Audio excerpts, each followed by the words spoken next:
Hi, my name is Kat Dempsey, and I'm here to talk to you about editing your film. I personally choose to use Final Cut Pro, but there have been many other programs you could use, such as Avid and Adobe and iMovie. Final Cut Pro seems to be the best for me to use. It's simple, it's easy, there's a button for everything, and it's very easy to keep track of your work. So if you just want to go ahead and take a look at my computer, I'm going to show you a little bit. And you're going to go ahead and go into File, Logging, Capture, and this window is going to come up. This is to get footage off of a mini DV from a camera onto your computer from FireWire. If you do not have that, you're going to go into File, Import Files, and select and choose the file you would like to import and work with.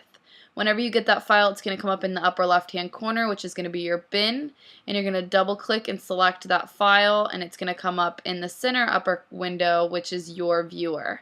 This is where you're going to edit what you would like for the B-roll and drop it down to the timeline, which is this long bar at the bottom of your screen.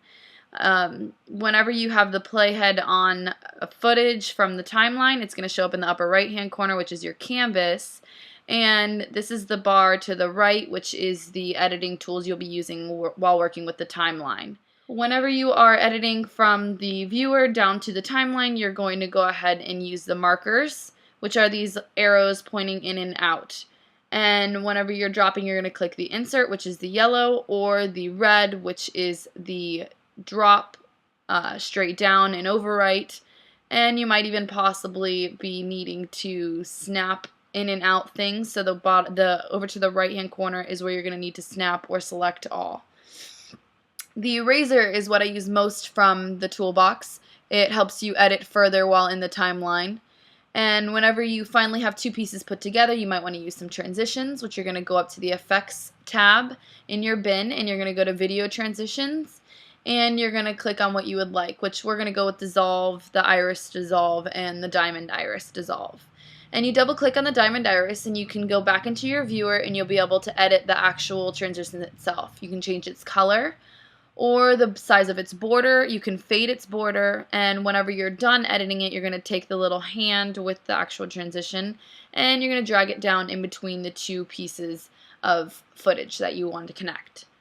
Once you've done that, you're going to go ahead and render your entire project. Hopefully it'll be done a little bit with that. And you know you need to render whenever above the playhead or above the timeline is the red lines. You're going to go to Sequence, Render All, and usually it's going to be Render Both. You might even click Render Selection or Render Only and select one or two of whatever you would like.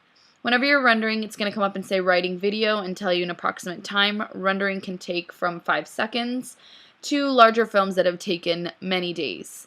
If that's not easy enough, you can just click Apple R. Whenever you're finished, you're going to go to File, Export, QuickTime Movie, and save it to whatever name you would like and where you would like to save it.